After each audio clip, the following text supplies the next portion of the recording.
దత్త జయకాళి. నేను మీ నరసింహదత్త స్వరూపానందగిరి స్వామి గత శక్తిపీఠ వేద జ్యోతిష విజ్ఞాన సంస్థ కరీంనగర్. నేటి పంచాంగం చూద్దాం.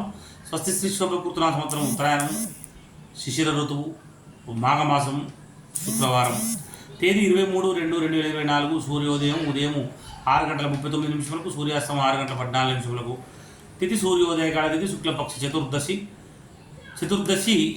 ఈరోజు 3:36 PM వరకు, తదుపరి పూర్ణిమ. నక్షత్రం ఆశ్లేష నక్షత్రం ఈరోజు 7:26 PM వరకు, తదుపరి మకా నక్షత్రం. చంద్రరాశి కర్కాటక రాశి. వర్జం ఈరోజు 6:59 AM నుండి 8:45 AM వరకు.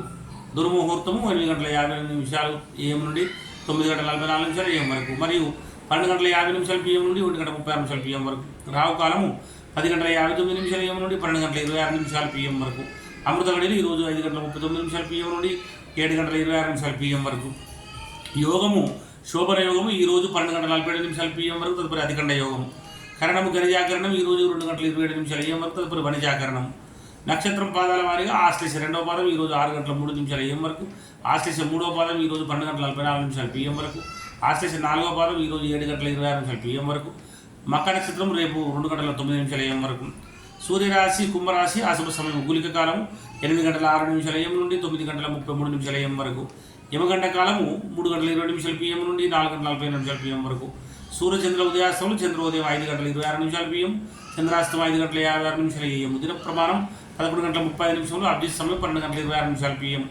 రాత్రి ప్రమాణం 12:23 పూజా హోమం మరియు అభిషేకాదులకు అగ్నివాసం స్వర్గవశము, హోమావతి చంద్ర రిషవాసం భోజనం అశుభము.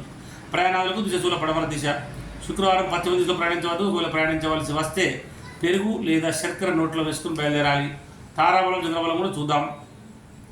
7:26 PM వరకు ఉన్న తారాబలం ఆశ్లేష జ్యేష్ఠ రేవతి వారికి జన్మతార మంచిది కాదు. అశ్విని మగముల వారికి పరమిత్ర తార కనుక చాలా మంచిది. మరి భరణి పుబ్బ పూర్వషడ వారికి మిత్రతార మంచిది. కృత్తిక ఉత్తరషడ వారికి నైదన తార మంచిది కాదు. మరి రోహిణి అష్టశ్రవణం వారికి సాధన తార మంచిది. మృగశిర చిత్త ధనిష్ట వారికి ప్రత్యక్తార మంచిది కాదు. ఆరుద్ర స్వాతి శతవిషం వారికి క్షేమతార మంచిది. పునర్వసు విశాఖ పూర్వభద్ర వారికి విపత్తార మంచిది కాదు. పుష్యమి ఉత్తరభద్ర వారికి సంపత్తార చాలా మంచిది. మరి 7:26 PM తర్వాత ఉన్న తారాబలం అశ్విని మకముల వారికి జన్మతార మంచిది కాదు. భరణి పుబ్బ పూర్వషడ వారికి వీళ్ళకి పరమిత్ర తార అంటే చాలా మంచిది. కృత్తిక ఉత్తరషడ వారికి మాత్రం మిత్రతార అద్భుతంగా ఉంటుంది, మంచిది. మరి రోహిణి హస్తశ్రవణం వారికి నైదన తార మంచిది కాదు. మృగశిర చిత్త ధనిష్ట వీరికి సాధన తార మంచిది. ఆరుద్ర స్వాతి శతభిషం వారికి ప్రత్యక్తార మంచిది కాదు. పునర్వసు విశాఖ పూర్వభద్ర వారికి క్షమతార మంచిది. మరి ఆశ్లేష జ్యేష్ఠ రేవతి వారికి సంపత్తార మంచిది. ఇక్కడ పుష్యమి ఉత్తరభద్ర వారికి విపత్తార మంచిది కాదు. చంద్రబలం కలిగిన రాశులు వృషభ, మిథున, కర్కాటక, కన్యతుల, వృశ్చిక, మకర మరియు కుంభరాశుల వారికి చంద్రబలం ఉంది. ధనుసు రాశి వారికి అష్టమ చంద్రుడు, మేషరాశి వారికి అర్ధాష్టమ చంద్రుడు, సింహరాశి వారికి ద్వాదశ చంద్రుడు. శుభకార్యములకు దూర ప్రయాణాలకు దూరంగా ఉండాలి. గాతవారం ఈరోజు వృశ్చిక, ధనస్సు, మీన రాశుల వారికి గాతవారం కనుక గాతవారం రోజున నూతన వస్త్రములు ఆభరణలు ధరించడం మంచిది కాదు. నూతన వాహనాలను మొదటిసారి నడపకూడదు. నూతన గృహప్రవేశం చేయకూడదు. దూర ప్రయాణాలు చేయకూడదు. తప్పనిసరి దూర ప్రయాణాలు చేయవలసి వస్తే తప్పకుండా ఆహారం తీసుకుని ఇంటి నుంచి బయలుదేరండి. జై గురుదత్త, జై కాళీ.